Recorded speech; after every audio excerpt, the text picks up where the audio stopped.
believe that you understand what I'm saying. It's not that I don't agree with not. I'm sorry.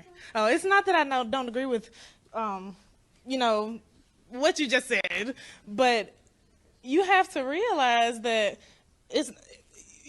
black people are like white people are not being hunted after. Y'all can come here and live a great freaking life. Alabama is a safe haven. The PhD fraternities and sororities are a safe haven for white people. You think you're being hunted? Let me tell. Okay, y'all can laugh, but until you have walked as a black person on this campus, y'all truly don't understand. And I've gone to school with white people my whole life. I've gone. So but it's just. I will end with this. You're not being hunted at the University of Alabama, and there is no boogeyman that's trying to get you. It's not. You're making it seem. You live in the least racist country in the history of the world. You're in Alabama. You are literally in the place where it's not okay. You mean the place that has given you more talking time than any other person here, and where they sit respectfully. You're supposed to shut me down and be like, go sit down? I mean, of course I'm going to talk to you. That would have happened 100 years ago. You're right. 100 years ago, you might not have been allowed to come into this room, which would have been evil. No, instead, we are here. We're creating a movement to say we never want to go back to the segregation that once existed in this country, that is now being pushed by people in corporate America, in academia, and other places. We want to strive for a country that cares about character and the soul and the spirit of the individual, not on tribes, not on the melanin content in people's skin.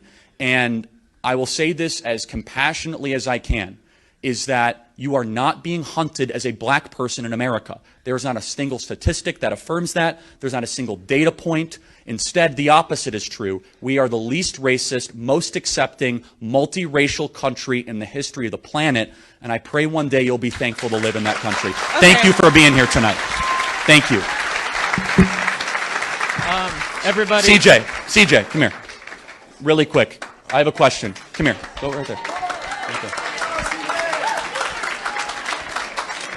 So CJ, just really quick.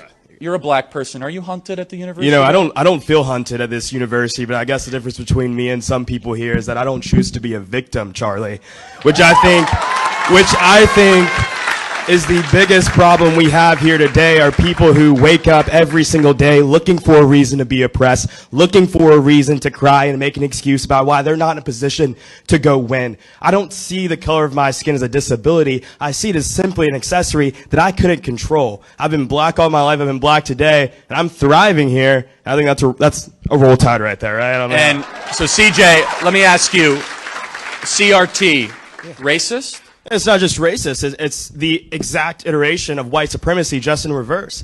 I think it's important that we start teaching young people not to hate other people because of the color of their skin. We can teach black people to be proud of who they are without telling white people they should be ashamed of who they are.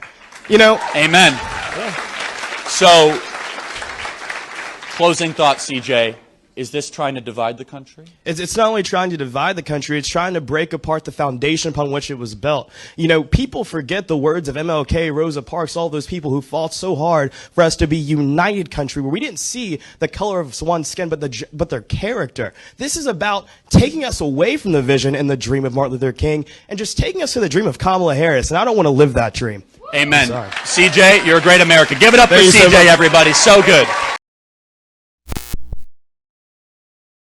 This is Charlie Kirk, founder and CEO of Turning Point USA. If you liked this video, be sure to subscribe to our YouTube channel at Turning Point USA.